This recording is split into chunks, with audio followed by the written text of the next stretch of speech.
승무패 61회차 현미경부석 2부 첫 번째 경기는 8번 경기로 들어온 발렌시아 대 지로나의 경기입니다. 승무패로 지우면서 꼴찌 발렌시아 쪽 이변을 한번 노려보도록 하겠습니다. 이 순수 경기력적으로 보면은 지로나의 무난한 승리가 예상이 되고 현재 지로나 쪽으로 투표율이 많이 몰려 있지만 저는 발렌시아, 꼴찌 발렌시아 쪽에 한번 이변을 노려보도록 하겠습니다. 먼저 지로나가 상당히 유리해 보이는 것은 이 발렌시아 같은 경우에는 핵심 공격수인 우고 두로 선수가 근육 부상으로 빠져 있습니다. 이 우고 두로 같은 경우에는 지난 시즌 발렌시아에서 가장 많은 골을 넣었던 공격수이기 때문에 이 우고 두로가 빠져있는 발렌시아가 상당히 어려운 경기를 할 가능성이 높아 보이고, 특히나 발렌시아 같은 경우에는 5경기에서 10실점, 최다 실점 공동 2등을 달리고 있기 때문에 이 수비까지 상당히 불안하다는 점에서 이 지로나의 무난한 승리가 예상이 되지만, 제가 발렌시아 쪽 이변을 한번 노려보는 이유는 먼저 지로나 같은 경우에는 주중에 PSG와의 챔피언스 리그 경기를 치렀다고 보시면 되겠는데 아쉽게 0대1로 패배를 당했습니다.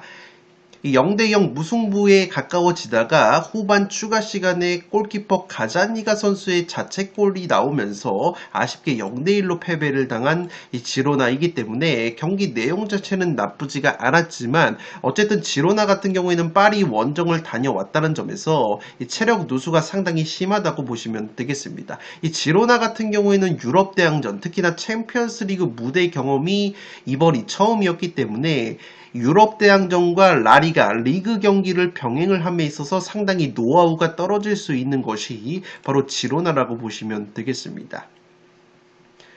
특히나 지로나 같은 경우에는 올 시즌 지금 보시는 것처럼 세트피스에 의한 실점이 3골로 라리가에서 두 번째로 많은 세트피스 실점을 당하고 있는데, 발렌시아가 공격력은 떨어지지만 지금 보시는 것처럼 세트피스에 의한 득점이 올 시즌 2골로 두 번째로 많은 세트피스 득점을 올리고 있기 때문에 이 발렌시아가 세트피스 한 방은 가지고 있다는 점에서 이 지로나의 체력 누수와 발렌시아의 세트피스 한 방, 그리고 발렌시아 특유의 홈발까지 나와준다면 이 경기는 발렌시아가 은근히 승점을 따낼 수도 있는 경기가 되지 않을까 싶습니다. 항상 말씀을 드리지만 이렇게 1승도 없는 팀들을 항상 주의를 해야 하는 것이 바로 승무패이기 때문에 저는 8번 경기는 과감하게 승무패로 지으면서 발렌시아 쪽 이변까지 한번 노려보도록 하겠습니다. 9번 경기는 헤타페 대 레가네스의 경기인데 이 경기는 승패로 한번 갈라보도록 하겠습니다. 액면가로 보자면 저득점 무승부 구미가 굉장히 당겨 보이는 매치이지만 저는 승패로 한번 갈라보고 싶은데, 이 처음에는 헤타페가 좀 더 유리해 보였던 것이, 헤타페 같은 경우에는 올 시즌 라리가에서 5경기 2골, 득점이 가장 적은 팀이기 때문에 공격력이 항상 문제라고 보시면 되겠는데, 그래도 지난 시즌 라리가에서 15골을 넣으면서 헤타페에서 가장 많은 골을 넣었었던 공격수 마요랄 선수가 최근에 부상 복귀를 했기 때문에 이 마요랄 선수가 돌아온 것은 상당히 고무적이라고 할 수 있는 헤타페라고 보시면 되겠습니다. 또한 헤타페 같은 경우에는 공격력은 떨어지지만 5경기에서 4실점으로 실점이 두 번째로 적은 팀이기 때문에 강력한 제공권, 라리가에서 제공권이 가장 좋은 헤타페라는 점에서 탄탄한 수비력을 바탕으로 주포 공격수 마요랄 선수의 부상 복귀 시너지까지 나와준다면 헤타페가 올 시즌 홈에서 첫 승을 거둘 수 있는 경기가 되지 않을까 생각이 드는데, 지금 현재 헤타페 쪽으로 투표율이 다소 몰려있는 리스크가 있어 보이고, 이 레가네스 같은 경우에는 최근에 3연패 수렁에 빠져 있지만 시즌 초반에는 나쁘지 않은 경기력을 보여줬고, 특히나 측면 미드필더인 후안 크루즈 선수가 최근에는 리그 4경기 무득점에 빠져 있지만 시즌 초반에는 2골을 넣으면서 기대감을 모았기 때문에 이 헤타페의 빈공을 고려한다면 이 경기는 레가네스에게도 충분히 기회가 있는 경기가 될 것으로 생각이 됩니다. 양팀 모두 지금 보시는 것처럼 경기당 평균 기대 득점 대비 마이너스 1.73골, 마이너스 1.51골로 골 결정력이 나쁜 모습을 보여주고 있기 때문에 저득점 무승부의 빵꾸 가능성도 있어 보이지만 저는 과감하게 승패로 한번 가르면서 레가네스 쪽 이변까지 한번 노려볼 수 있는 경기가 되지 않을까 생각이 되고 있습니다.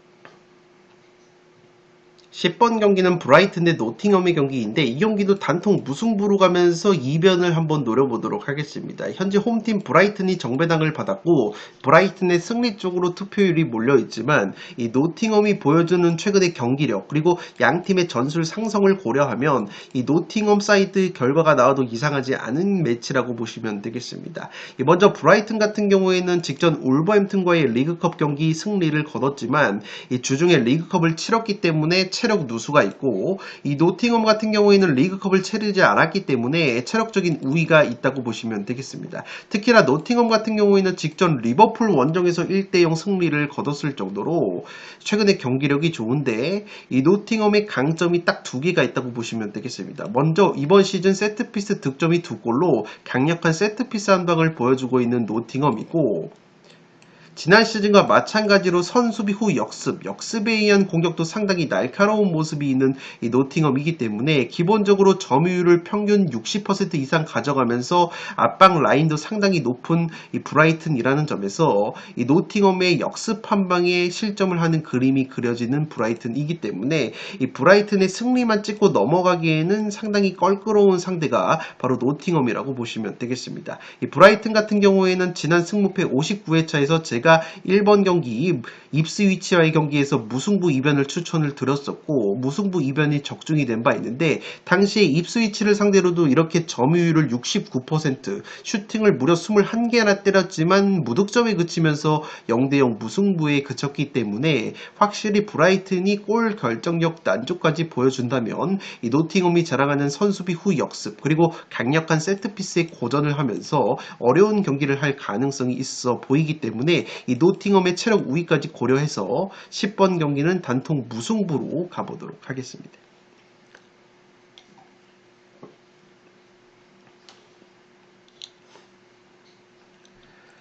11번 경기는 빌바오 대 셀타비고의 경기인데 이 경기는 승무 투폴로 가면서 셀타비고 쪽 이변까지 한번 바치고 가도록 하겠습니다. 빌바오 같은 경우에는 시즌 초반에 굉장히 좋지 못했는데 최근에 2연승 거두면서 다시 정상 궤도로 돌아왔다고 보시면 되겠습니다. 특히나 공격수 이냐키 윌리엄스 선수가 최근에 리그 2경기에서 1골 3도움으로 맹활약을 하면서 부활에 성공한 모습이고 여전히 우나이 시몬 골키퍼가 부상으로 빠져 있지만 최근에는 백업 골키퍼 자원들도 서서히 자리를 잡고 있는 모습이 있기 때문에 충분히 좋은 경기를 보여줄 가능성이 있는 빌바오라고 보시면 되겠습니다. 반대로 셀타비고 같은 경우에도 최근에 경기력이 좋은데 특히나 홈에서는 3승 0무 0패에 3전 전승을 거두면서 홈발을 받고 있지만 원정에서는 2패를 당하면서 확실히 원정에서는 어려운 모습이 있는 셀타비고라는 점에서 이 경기는 무승부까지 바치고 갈 수 있는 경기라고 생각이 되고 이 셀타비고 역시 베테랑 공격수 아스파스 선수가 5경기 2골 2도움, 영입생 공격수 이글레시아스 선수가 리그 3경기 연속골을 넣어주면서 화끈한 공격력을 보여주고 있는 셀타비고이기 때문에 이 수비 쪽에 공백이 있는 빌바오 입장으로서는 상당히 껄끄러운 경기가 될 것으로 생각이 됩니다. 특히나 주중에 경기가 없었던 셀타비고이기 때문에 이 주중에 레가네스 원정을 다녀온 빌바오보다 체력적인 우위가 있는 점 역시 이 셀타비고가 다소 유리한 경기를 할 가능성이 있다고 보시면 되겠습니다. 이 살롱 코멘트로 정리를 해드리면 제가 셀타비고 쪽까지 추천을 드리는 이유는 이 아틀레틱 빌바오의 강점 면에서 셀타비고도 강점이 비슷하고 오히려 강점 부문에서 셀타비고가 근소한 지표가 더 높다고 보시면 되겠습니다. 이 골 결정력 측면에서도 셀타비고가 경기당 평균 기대 득점 대비 2.29골을 더 넣으면서 1.66골을 더 넣고 있는 빌바오보다 골 결정력이 근소하게 높은 부분이 있고 이 세트피스 득점 득점 부분 면에서도 셀타비고가 3골, 아틀레틱 빌바오가 2골이기 때문에 세트피스 공격력도 셀타비고가 근소하게 높다는 점, 그리고 양팀 모두 세트피스 실점은 4골로 가장 많은 세트피스 실점을 나란히 당하고 있다는 점까지 고려한다면 오히려 이번 시즌 통계적인 지표 면에서는 셀타비고가 전혀 밀리지 않기 때문에 이 주중에 경기를 치르지 않은 셀타비고가 체력적인 우위를 바탕으로 빌바오를 상대로 굉장히 껄끄러운 경기 상대가 될 가능성이 있어 보이기 때문에 11번 경기는 승무 투폴로 가보도록 하겠습니다. 12번 경기는 맨시티 대 아스날 빅매치인데 승무 투폴로 가면서 무승부 이변까지는 바치고 가도록 하겠습니다. 이 맨시티 같은 경우에는 지난 시즌 아스날과의 2차례 리그 맞대결에서 1무 1패로 승리가 없었을 정도로 최근에 아스날이 맨시티 상대로 강했다고 보시면 되겠는데 이 경기는 창과 방패의 대결이라고 보시면 되겠습니다. 이 맨시티 같은 경우에는 올 시즌 리그 4경기에서 11골, 특히나 홀란 선수가 리그 4경기에서 9골을 넣어주면서 이 프리미어 리그에서 득점이 가장 많은 팀인데 반대로 아스날 같은 경우에는 리그 경기에서 실점이 딱 한 골로 실점이 가장 적은 짠물 수비 팀이기 때문에 이번 경기 역시 창과 방패의 구도가 예상이 된다고 보시면 되겠습니다. 특히나 아스날 같은 경우에는 주중에 아탈란타와의 챔피언스리그 원정 경기에서 다비드 라야 골키퍼가 페널티킥을 선방을 하면서 좋은 선방 능력을 보여줬는데 올 시즌 라야 선수가 선방 확률이 93.3%로 프리미어리그 전체 1등을 달리고 있기 때문에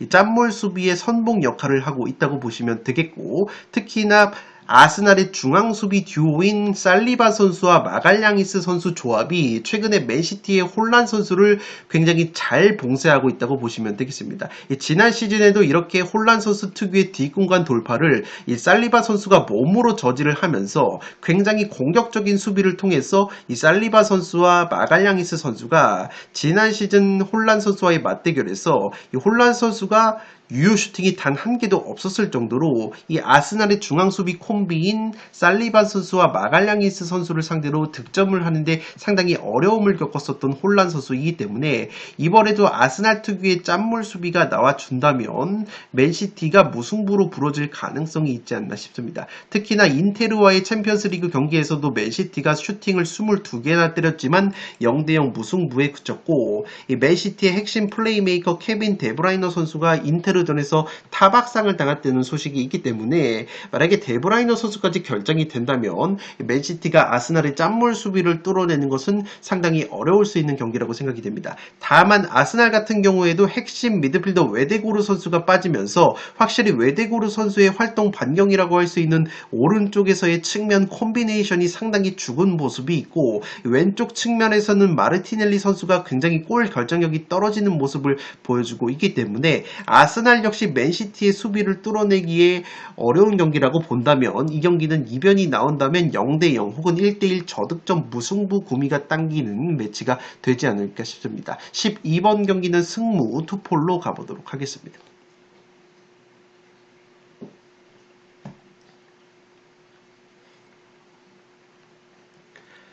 13번 경기는 비아레알 대 바르셀로나의 경기인데 비아레알이 단통 패배로 가보도록 하겠습니다. 독식을 노려보실 분들은 승패로 한번 갈라보실 것을 추천을 드리도록 하겠습니다. 제가 승패로 갈라보실 것을 한번 추천을 드리는 이유는 우선 바르셀로나 같은 경우에는 주중에 AS 모나코 원정을 떠나서 1대2로 패배를 당했습니다. 이 퇴장자가 나왔기 때문에 바르셀로나가 체력적인 열세가 상당히 심했다고 보시면 되겠고 반대로 비아레알 같은 경우에는 주중에 경기가 없었기 때문에 바르셀로나보다 체력적인 우위가 있다고 보시면 되겠습니다. 특히나 지난 시즌 1월 바르셀로나 원정을 떠나서 비아레알이 5대3으로 대승을 거뒀던 좋은 기억이 있고 10경기 기준으로는 2승 8패로 상당히 열세이지만 5경기 기준으로는 비아레알이 2승 3패로 이 바르셀로나 상대로 상당히 강했던 모습이 있기 때문에 충분히 비아레알도 올 시즌 라리가 5경기에서 3승 2무 무패 상승세를 타고 있다는 점에서 체력 우위를 바탕으로 비아레알이 한번 사고를 칠 가능성도 조금은 있다고 보여집니다. 특히나 공격수 아요세 페레즈 선수가 최근에 리그 5경기 3골, 그리고 플레이메이커 바에나 선수 역시 좋은 모습을 보여주고 있기 때문에 이 비아레알이 저력을 보여줄 가능성이 충분히 있다고 보시면 되겠습니다. 다만 바르셀로나 같은 경우에는 어디까지나 모나코 원정에서 퇴장자가 나왔었기 때문에 어려운 경기를 한 것이고, 라리가 기준으로는 오전 전승 상승세를 타고 있는 데다가 특히나 핵심 측면 공격수 라민 야말 선수가 직전 경기에서도 골을 넣으면서 최근에 절정의 골 감각을 보여주고 있고, 레반도프스키 선수 역시 5경기 4골을 넣어주면서 좋은 모습을 보여주고 있기 때문에 확실히 한지 플릭 감독 체제에서 바르셀로나가 좋은 경기력을 보여주고 있다고 보시면 되겠습니다. 또한 지금 보시는 것처럼 바르셀로나 같은 경우에는 세트피스 득점이 3골, 비아레알 역시 3골로 가장 많은 세트피스 득점을 보여주고 있는데, 세트피스 수비 면에서는 확실히 비아레알이 세트피스 실점이 3골로 두 번째로 많기 때문에 세트피스 실점이 한 골도 없는 바르셀로나 입장으로서는 세트피스 상황에서 근소하게 유리한 면이 있다고 보여지기 때문에 이 바르셀로나가 제 아무리 체력적인 누수가 있다고 하더라도 퇴장만 당하지 않는다면 충분히 좋은 경기력을 보여줄 가능성이 있어 보이기 때문에 13번 경기는 비아레알의 단통 패배로 가면서 독식 픽으로는 승패로 갈라보실 것을 추천드리도록 하겠습니다. 마지막 경기는 라요 대 아틀레티코 마드리드의 경기인데, 라요의 단통 패배로 가보도록 하겠습니다. 독식 픽으로는 승패로 갈라보실 것을 추천드리도록 하겠습니다. 이 경기 매치업을 보자마자 지난 시즌 아틀레티코 마드리드가 라요 상대로 7대0 대승을 거뒀던 경기가 떠오르는데, 이번 경기 역시 그러한 전술 상성이 나올 가능성이 높아 보이는 것이, 라요가 지난 시즌 7대0으로 패배를 당했을 때도 아틀레티코 마드리드의 역습 한 방에 상당히 고전했는데, 여전히 라요 같은 경우에는 올 시즌에도 카운터 어택, 역습에 의한 실점이 3골로 가장 많은 역습 실점을 당하고 있고, 반대로 아틀레티코 같은 경우에는 지금 보시는 것처럼 카운터 어택, 역습에 의한 득점이 3골로 가장 많은 역습 득점을 하고 있기 때문에 라요가 또다시 무리해서 전방 압박을 가하다가는 지난 시즌 7대0 대패를 또다시 재현당할 가능성이 역습으로 있을 가능성이 높아 보이기 때문에 전술 상성적으로 아틀레티코가 좀 더 유리한 경기를 할 가능성이 있어 보입니다. 다만 제가 독식픽으로 승패를 추천을 드리는 이유는 우선 주중에 라이프치히와의 챔피언스리그 홈 경기를 치른 아틀레티코이기 때문에 체력적인 누수가 있다는 점이고, 라요가 만약에 작정하고 라인을 올리는 것이 아니라 수비 라인을 뒤로 빼서 엉덩이를 뒤로 내리는 수비적인 전술을 들고 나온다면 아틀레티코가 은근히 고전을 할 가능성이 있는 것이, 아틀레티코 역시 자신들이 점유율을 높게 가져가는 것보다는 점유율을 어느 정도 내주고 퀄리티 있는 역습을 쳤을 때 좋은 모습이 나오는데, 지난 에스파뇰과의 경기처럼 자신들이 경기를 주도하면서 점유율을 높게 가져갔을 때는 수비적으로 내려앉는 중하위권 팀의 수비를 뚫어냄에 있어서 상당히 어려운 경기를 하는 경향이 있는 아틀레티코이기 때문에 라요가 지난 시즌 0대7 대패를 교훈 삼아서 이번 경기는 아틀레티코 상대로 의도적으로 라인을 올리는 운영이 아니라 내리는 운영을 펼친다면 라요 역시 최근에 좋은 경기력을 보여주고 있고, 특히나 라요 같은 경우에는 경기당 평균 기대 득점이 4.39골로 상당히 낮지만 올 시즌 7골이나 넣고 있기 때문에 경기당 평균 기대 득점 대비 골 결정력은 라리가에서 가장 좋은 모습이 있기 때문에 라요 역시 한 방이 있다고 본다면 이 경기는 아틀레티코의 체력 누수 까지 고려했을 때 라요가 어떻게 나오느냐에 따라서 라요가 수비적으로 내려앉는 선택을 한다면 라요에게도 충분히 기회가 있을 것으로 보이기 때문에 14번 경기는 라요의 단통 패배로 가면서 독식픽으로는 승패로 한번 갈라보실 것을 추천을 드리도록 하겠고, 아틀레티코 같은 경우에는 최근에 라요 상대로 10경기에서 9승 1무 무패를 달리고 있기 때문에 아틀레티코가 천정 면모까지 있다고 본다면 이 경기는 그래도 아틀레티코가 승리를 가져갈 가능성이 좀 더 높지 않나 싶습니다. 네, 이것으로 승무패 61회차 현미경 분석 1과 2부 모두 마치도록 하겠습니다. 영상이 도움이 되신 분들은 좋아요와 구독 버튼을 눌러주시면 풋볼살롱 채널에 크나큰 힘이 됩니다. 구독 버튼 옆에 종 모양의 알림 설정을 해주시면 그 누구보다 빠르게 양질의 축구, 승무패, 프로토 관련 분석 컨텐츠를 만나보실 수 있습니다. 지금까지 풋볼살롱이었습니다. 감사합니다.